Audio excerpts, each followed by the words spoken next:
Ini bukan tentang agama, ini tentang tubuhmu, yang bekerja bahkan saat kau tidak sadar.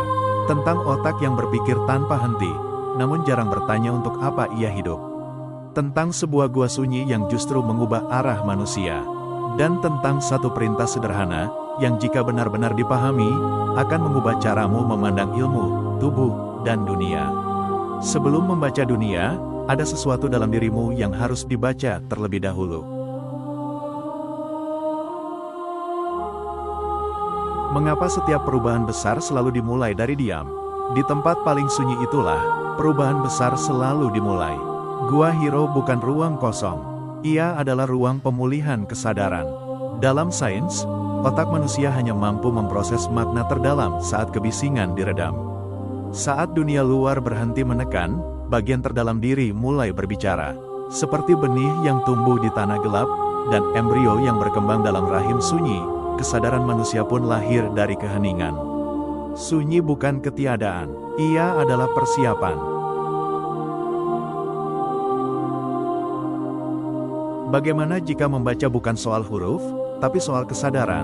Perintah pertama kepada manusia bukanlah menguasai, bukan menaklukkan, bukan membangun kekuasaan. Perintah itu adalah membaca, namun membaca bukan hanya kerja mata. Cahaya masuk ke mata, diterjemahkan oleh otak, namun baru menjadi makna ketika disadari oleh batin. Hari ini manusia membaca terlalu banyak informasi, namun jarang membaca dirinya sendiri.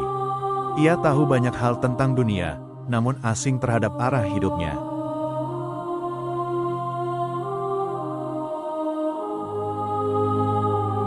Mengapa manusia bangga pada hasil, tapi lupa pada asal?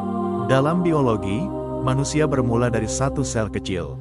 Tak berdaya, tak bernama. Sel itu membelah, menjadi jaringan, menjadi organ, menjadi tubuh yang kompleks.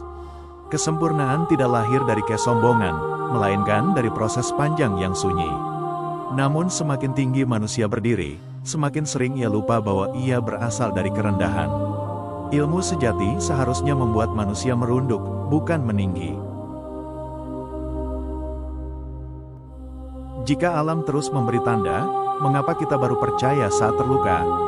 Gunung tidak berbicara, namun mengajarkan keteguhan. Air tidak berpidato, namun mengajarkan kerendahan. Hutan tidak menegur, namun menjaga keseimbangan. Dan tubuh manusia mengikuti hukum yang sama. Paru-paru bekerja seperti hutan. Pembuluh darah menyerupai sungai. Denyut jantung mengikuti ritme alam. Alam adalah kitab terbuka bagi mereka yang mau membaca. Apakah ilmu selalu membawa manusia ke arah yang benar? Pena menyimpan ingatan, seperti otak menyimpan pengalaman. Ilmu diwariskan agar manusia tidak mengulang luka yang sama. Namun ketika ilmu terlepas dari kesadaran, ia berubah dari cahaya menjadi senjata. Seperti api, menghangatkan bila dijaga, membakar bila dilepas. Ilmu bukan soal seberapa jauh manusia melangkah, tetapi seberapa sadar ia berjalan. Apa yang terjadi saat manusia melampaui batas, tapi menolak berhenti? Tubuh manusia sakit ketika batasnya dilanggar.